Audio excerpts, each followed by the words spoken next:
guest speaker, I would like to introduce Dr. Lucky Vang. He's a surgeon. Please welcome to the podium. I hope you don't have to ask me to translate into Hmong or to English. The International Reunion of Former Refugee Camps Healthcare Staff for inviting me here today to speak on behalf of the physicians in Minnesota. Especially the International Reunion of Former Refugee Camps Healthcare Staff.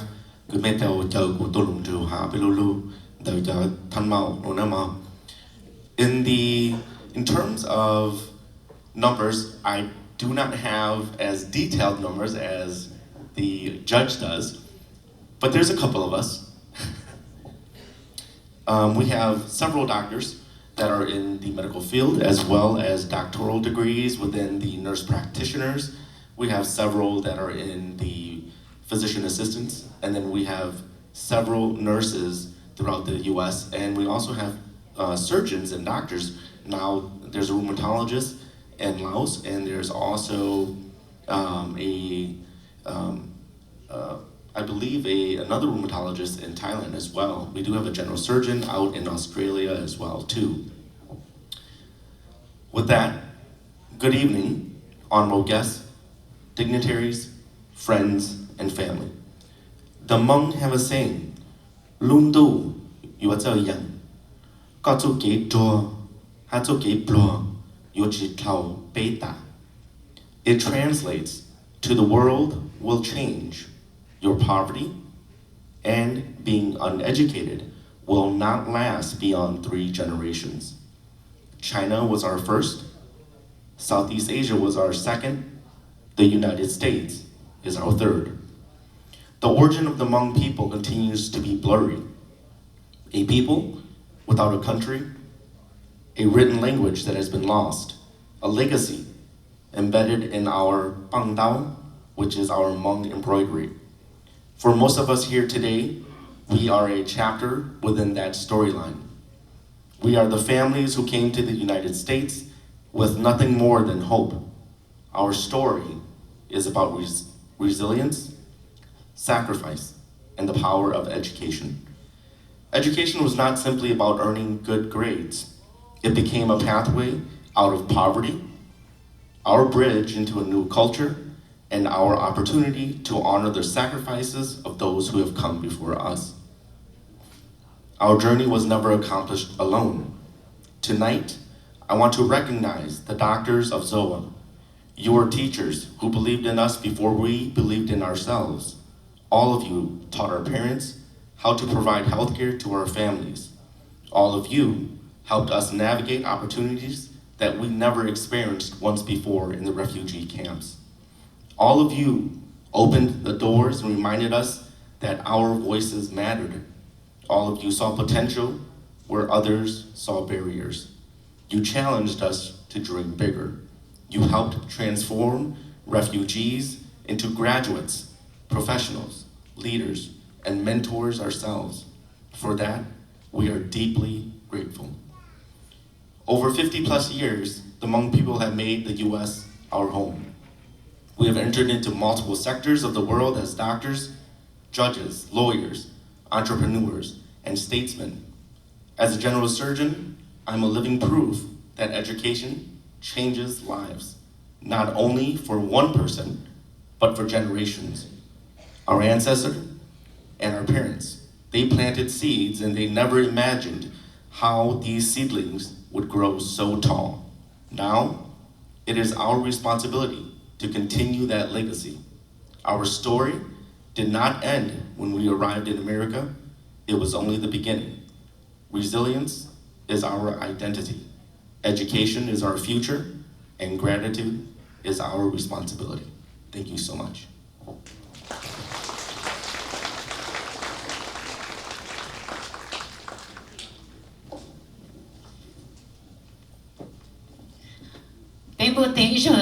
Or Dr. Lucky more presentation be. Simo ka beso selu shi ha yang in the go thought to tonte no no mo be who idea. Dr. Marty Martin from California. Please welcome Dr. Marin from California. Are you in the room?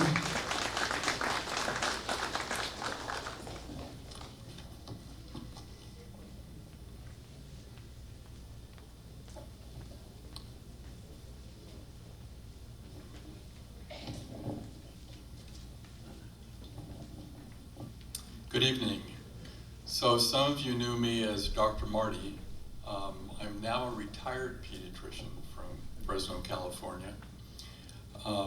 When I went to Bon Vinay, I was fresh out of my residency training, so I was still pretty green.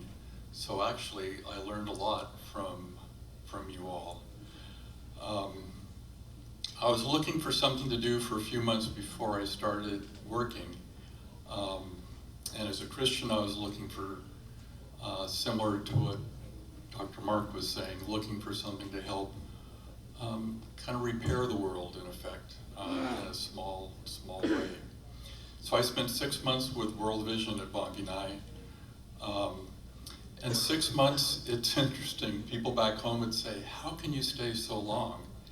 And people at Bon Vinay would say, why are you leaving so soon? Very different perspective.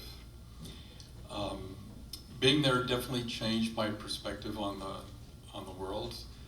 And as I returned, and started in my practice, I was pretty depressed. I wished that I was still there. So one way that I helped with that was I kept coming back. So I came back for 2 months, I think 3 different times, filling in for people's vacation, or one person actually had a maternity leave as well. The other way that I was able to kind of reclaim a little bit of Bon Vinay, when people heard I was from Fresno, they said, oh, I have relatives in Fresno. So I ended up being a mailman. I took quite a bit of mail, and the bulk of it, every time, I would hand deliver rather than just sticking in the mail. So I made quite a few new friends. In fact, one of them, that came from one of the families I got to know, I spent the morning with him as he moved from Fresno to here several years ago. One other thing that changes in my life is after I got married is where I lived. For 20 years, my wife and I lived in a very low-income part of town, where initially it was filled with Hmong refugees that were living there. So we had relationships with many people, and my wife ended up working with our church, where she had a position working specifically with Southeast Asian refugees, English teaching, cooking classes, refugee resettlement. So one other thing that I did too that changed as I came back is because I had a little bit of knowledge of the Hmong culture, really just scratching the surface, but it was more than that almost anybody else had. So I spent time trying to help educate some of the people in the healthcare system with putting on programs, trying to help understand the culture of our new neighbors. One thing that's very different now in terms of refugees, the policies of our government now are very different. If it had been in place back in the 80s and 90s when you or other people came, you might not be here if those policies had been in place. So I'd like to give you a quote from President Reagan, who was president when many of you came. He said, you can go live in France, but you can't become a Frenchman. You can go live in Germany, but you can't become a German. You can go to live in Japan or Turkey, but you cannot become Japanese or Turkish. But anyone from any corner of the world can come to live in the United States and become an American. And he felt that the identity of an American is civic and not ethnic, that immigration was central to the growth of America as a country, and that America is exceptional, but is defined by an idea, but not by a bloodline. And I think you saw some of that when you talked about the attorneys and doctors and teachers and policemen, and actually the superintendent of schools in our large school district where I live is Hmong as well. So thank you for everything that you taught me. I learned a lot from you. Thank you so much.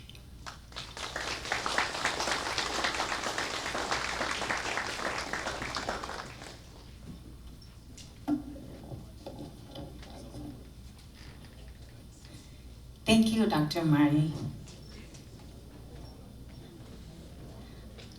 Zimo be the guest speaker. Be Lucy Hella, lots of silent be. Is yet on the young check plan and Tia Linda. Be a motor be the next guest speaker. Naya, Dr. Ning Zhang, got to but don't sound.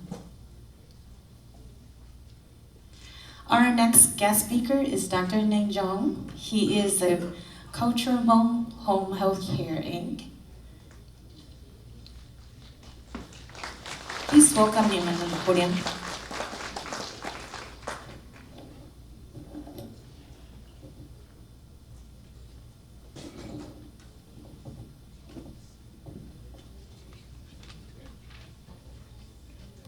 Thank you. Watch out. First of all, I would like the delegation from Netherlands to stand up so we can appreciate you, we can recognize you here. So please stand up. Everybody from the Netherlands.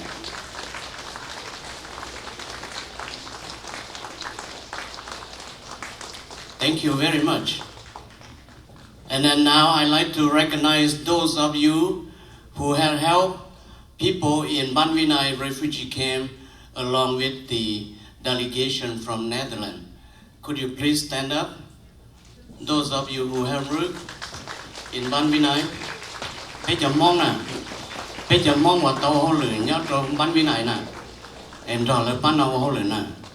Okay. Thank you very much.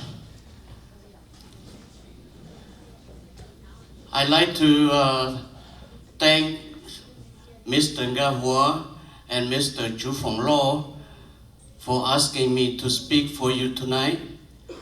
But first I asked them, what should I speak about? And they say, well, just talk about yourself. And that's why I'm going to talk about me for you tonight. So please bear with me, and I hope that you will learn something from me. My name is Caesar Ning Zhong Yang. I came to the United States on September 27, 1976. I could hardly speak English. When people ask me, how are you? I answer 17. Because the phrase of how are you and how old are you sound the same to me back then. I attended South High School in Columbus, Ohio in October of 1976, and I graduated in June of 1978. I earned a high school diploma and became a member of the National Honor Society. Many people wonder why I graduated just in 2 years of high school. I was very lucky to have a counselor who could speak French. Her name was Miss Jean Nielsen. She wanted me to enroll as a 10th grader, but I refused. When she asked me why, I told her that because I have brought my educational records from Lycée de Vientiane, where I studied primary and secondary school in Laos. Then Miss Nielsen said, well, let's go to see Mr. Kush, the assistant principal. And she took me there. While we were in Mr. Kush's office, Mr. Cook asked Miss Nielsen why we were there. She explained everything, that I refused to be in 10th grade So she told her that I want to be an 11th grader. Mr. Kush say in English that is fine, but he has to test me first. So behind Mr. Kush's desk on the wall there's a blackboard, and Mr. Kush wrote this equation on it. 3x equal 27. What is the value of x? Miss Nielsen translate that to me in French. I look at the number and I say, 9. 9 in French is 9. Miss Nielsen told Mr. Kush that Ning thought it is 9. So Mr. Kush said, bingo, you are an 11th grade. So they put me in 11th grade in Columbus, Ohio.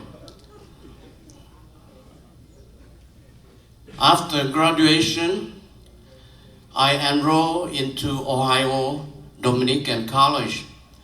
I went there for 3 semesters.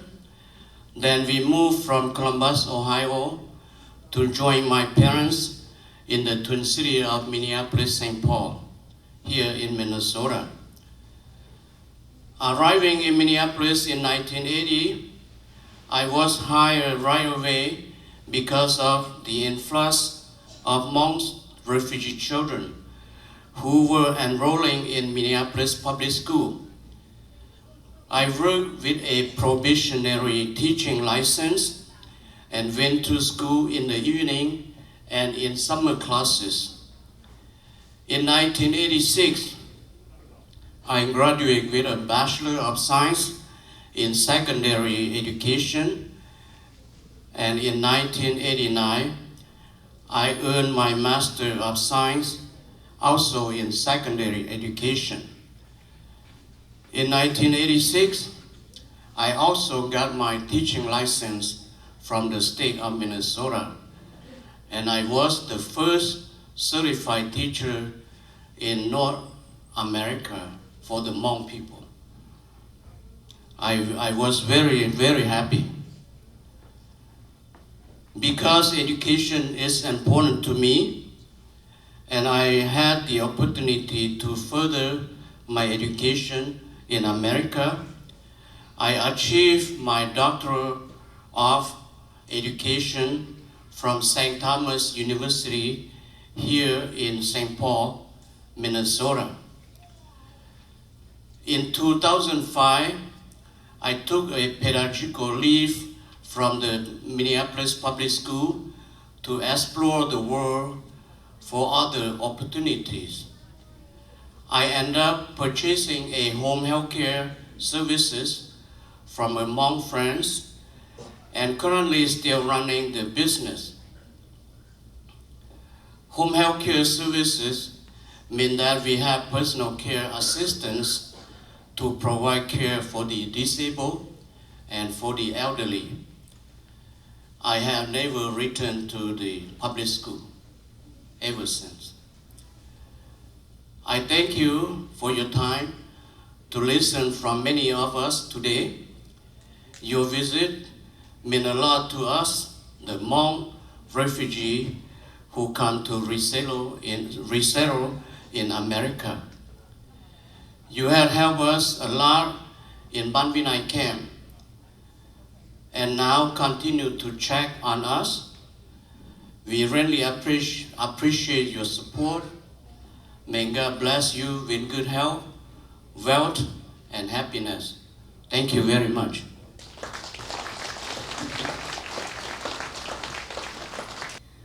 And this is going to be our next speaker, and then we're going to have a dinner after this. So bear with me. The next guest speaker is Mr. Shongling Ya, Hmong Village Shopping Center owner.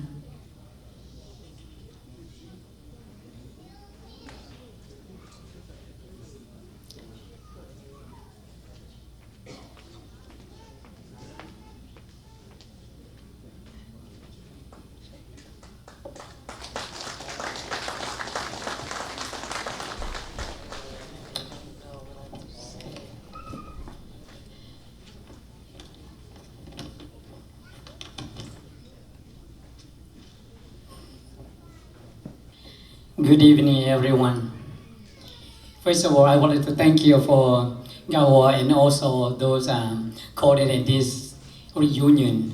And thank you very much for choosing me to come give a very short speech. But like Dr. Nijung said, I asked him, what you guys want me to say? And, well, whatever you said about yourself.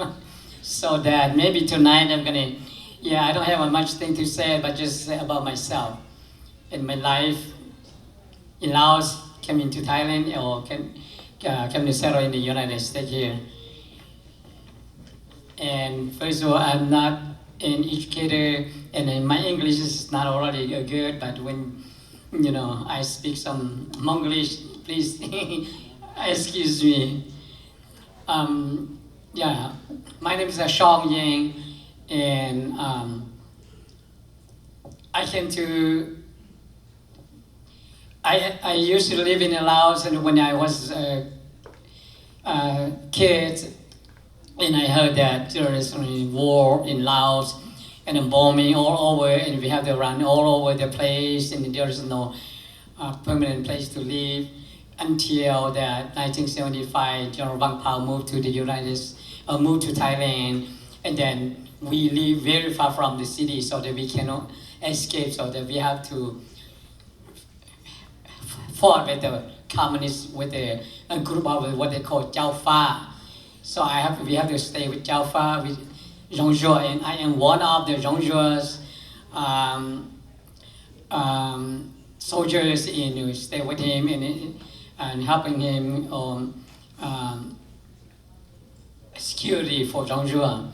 And then after that, we lost the country, and then I'm gonna get caught with the communists, so that I have to run to the jungle, and then left my parents in the city, in the village, and then just come to Thailand by myself.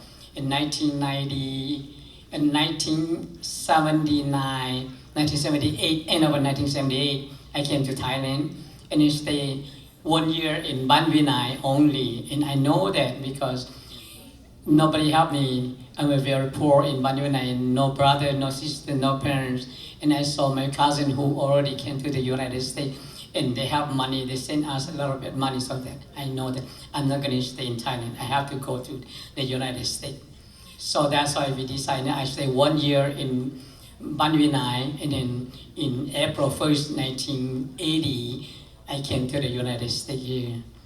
And when I came here, I have to come. When I come in here, where you have to be either 18 or over to become a head of a household to come to the United States, so that I put my age for 20 years old, so that when I came here, I didn't get a chance to go to high school. So I have no choice to go, and then I came to Chicago, and then I moved to Columbus, Ohio, and then I met a friend who is a refugee too, but he did open a restaurant. And he said that, open restaurant, making very good money. So I thought, wow, being a chef is not need education. All you do just need your labor, to do it. So that, luckily that in 1985, I came to meet Dr. Nijung Yang, Dr. Yang Dao, and they said they could open a restaurant in Minnesota. I asked them, said, can you guys refer me to go learn how to be a chef? So they referred me to go learn to be a chef. In 1986, I finished that practice in a chef, so that we can open a restaurant in Minnesota here. So that's why I ended up in Minnesota in 1986 to open a restaurant working for Dr. Yang Dao and for Dr. Nijung Yang. And unfortunately, the restaurant was closed after 3 years because the landlord want us to buy the property or either move out, so that we did not have money, and we decided to close the restaurant. And then and then when I came to Minnesota here, I have an uncle who is my leader, and he know a lot of things. He also told me that, Sean, you came to Minnesota here, and you are single, you are not qualified to stay in the public housing. But don't worry, you buy a duplex, and then you live in a duplex, and you rent the other unit for them, and then they help you pay your mortgage. I said, yeah, that's right. So I bought a duplex when I worked in a restaurant. And by then I'm still single. So after I bought my duplex and then I married. And then after we closed the restaurant, and then my uncle told me again that, Sean, if you want to do business, take 2 jobs because you don't make good money. You have to work 2 jobs to save money to open a restaurant or do business. Otherwise, go school because you already have a free home to live. You got no rent to pay. So I decided to go back to school, but I said, well, I don't get diploma or GED. Then I have to go take my GED class to get my GED. And then I went to college for 4 years, and I was wondering that I have to take business administration because my mind is doing business. So that my uncle told me again, Sean, you have no parents, no brother, no sister, nobody gonna help you, you will not get a doctor. Doctor, they are 2 hands, they make so much money, $400,000-$500,000 per year, but you are not a doctor, you will not, get that much money. But don't worry, if you're gonna do business, please try to find some business that not require a doctor degree, but you can hire 1,000 people work for you, then you will make money as much as a doctor too. And then I thought, wow, yeah, that's right, Uncle. Yeah, so that's why when I graduated, I just end up hiring to manage a home health care, like what Dr. Nijon have done right now. And that is in 1993. I managed a home health care 1993 to 1995, 94, end of 94. And I know that, wow, home health care have a lot of money. They have a lot of money from the state, so that I want to open a home care business. So I asked my boss, and he helping me open a business. So May 1st, 1995, I opened my home care business. And I am the first Hmong open home care business in Minnesota here. And then after that, in 2009, and I have a group of friends who have an idea of want to open a shopping center. And then they did not have money, so they came to ask me, and then asked my brother, because my brother-in-law, I helped him open another home care agency too, so we both operate home care agency long time ago, so we have a lot of money, and they asked us to helping them money, so that we put the money to helping that group of our friends to run away the shopping center. And then we call right now the shopping center is a Hmong Village Shopping Center, and that is what we come to helping, and then open the shopping center too. So now, I always remember my uncle's words that you are not a doctor, but you have 100 or 1,000 people work for you, you get money as much as a doctor too. That means, my home care, I've been running for 31 years, and then I have like 200-300 employees. And in Hmong Village, we have about 300 booths for rent too. So that means look like people work for me too. So that is a really true story that I have done, and that is what I never expecting. And often like me, or you have no parent, nobody support, but why I have done 2 things that is in the history. Because home care, I'm the first person who opened home care, and then for the shopping center, I have done a research in Laos, back in Laos, Thailand, or Vietnam, and in the United States. Hmong Village is the biggest shopping center, in the history. So that I'm so proud of that I have made a history for the Hmong people too. So that is what my story is. And then thank you very much for all of you that, like Dr. Nijong said, that thank you very much for support us, our refugee people from Thailand, and then even you in the United States here, and you guys still come and support us.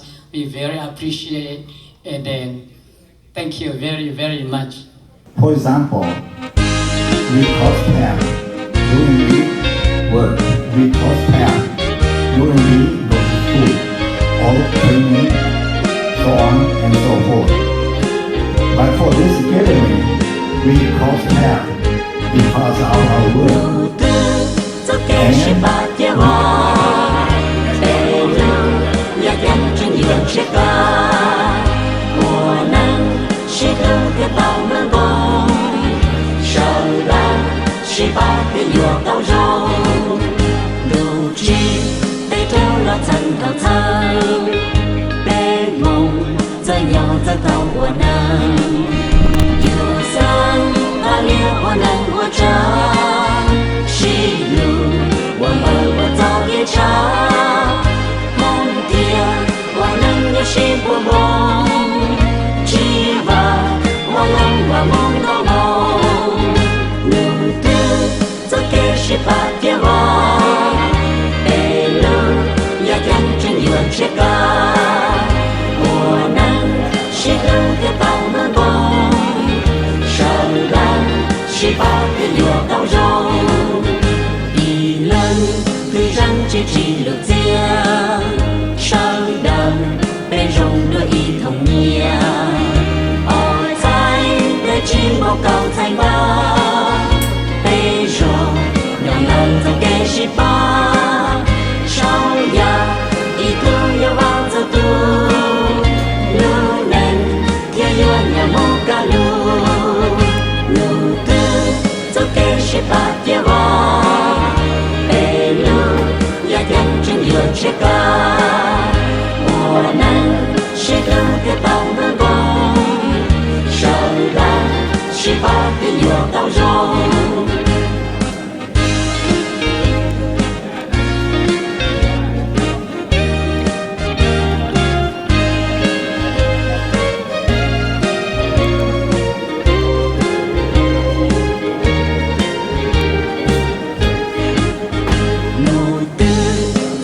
是把天望，这路也将我找好的，被马是这个叫人生，好冷，路能让我太阳，中路有上起我的地，萨路被梦的面那里，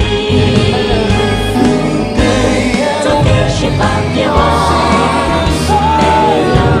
也跟着你往这个，我能是路的到门东，手浪是把个有到肉。